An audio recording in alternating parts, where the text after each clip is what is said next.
Try a problem. So here's our example problem. We have some mysterious conservative force. We all know what the mysterious conservative force is.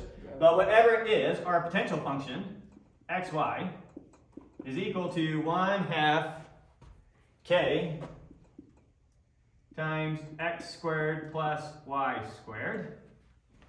So let me see everything we're trying to figure out. Find a vector expression for the force and find an expression for the magnitude of the force. So we are looking for our force vector and we're looking for the magnitude of our force. Okay, Integrate. so since it's only 2, we can just treat this like a 2-dimensional problem. We don't need to introduce the z. So, what is the partial derivative? What is the partial derivative of u with respect to x? Let's do. Of what? 1k x. Let me write this out one more way just to help you. 1/2 k x squared plus 1/2 k y squared. Okay. 1/2 ky squared will cancel out when you treat it like that. So when we're doing the derivative with respect to x, the partial derivative with respect to x, this whole thing goes to 0 because it's all just constant. So bring down the 2, and what are we left with? Kx. Kx. What's our partial derivative with respect to y? Or Kx. partial derivative of u with respect to y? Kx. Ky. Kx. Kx? No. Oh. I was like, no way. Okay. Okay. So now, what is our force vector then? Kx, ky. It's equal to minus kx Minus kx. Why? minus ky. Oh, yeah. I got you. Oh yeah. There it is. Okay, now what's the magnitude of f? It's the square root of those things. It's the square root of its components squared. It's- So when you square that, you just get k squared times x squared, because negative times negative is positive, plus k squared times y squared. Why did you double it? Square root. I'm No. I get that. Why is there a number k too? Oh, what? Okay, I'm good. magnitude of this. Okay, magnitude of f right there. Yep. Okay, factor the k squared out, pull it out. That's going to be k times the square root of x squared plus y squared. Right? Yeah. Now, obviously, our position vector, r, is going to be xy. So what would r squared be? X squared, y squared. X squared plus y squared, right? Mm-hmm. So that's the same thing as r squared. Pull the r out. This is the same thing as k times r. So what's the information for this problem? So our force for that potential energy equation is kr. Where did you get r? That's the magnitude. The magnitude. Oh, Because where r is your position vector. that's right. Is there like a G? So this is like, in a circle, plotting your position. There's like a center point, and we've got something attached to a spring, where its equilibrium length is somehow 0 as well. So maybe it's a spring that then goes into the board, and its equilibrium length is like when it's sticking up some, and then you can pull it. Something like that. Okay. Interesting. So that's how you would do it if you had to deal with some sort of spring, I don't know, moving in a circle as you're doing other things, whatever. You'll never get problems that hard. We give you a nice, simple, just stick to one dimension, but there's how you could work with it. Yeah, so like that problem I was talking about earlier, like a spring attached like a moving box, you pull the spring. Could you solve that problem? Would that be a problem where you would have to use something like this? No, that problem is going to be, the trickiness of that problem is coming up with a good way of modeling how the spring's going forward. And maybe there's a tricky way of thinking about it as actually being anchored in some reference frame moving at constant velocity. I don't know, I'd have to think about it. So I can't answer that off the top of my head. Okay, is that the only example? Okay. So there we go. We did a bunch of your example problems. Gave you everything in the chapter. Any questions you want recorded? All right, I'm going to give you all of the rest of class to work on homework. What?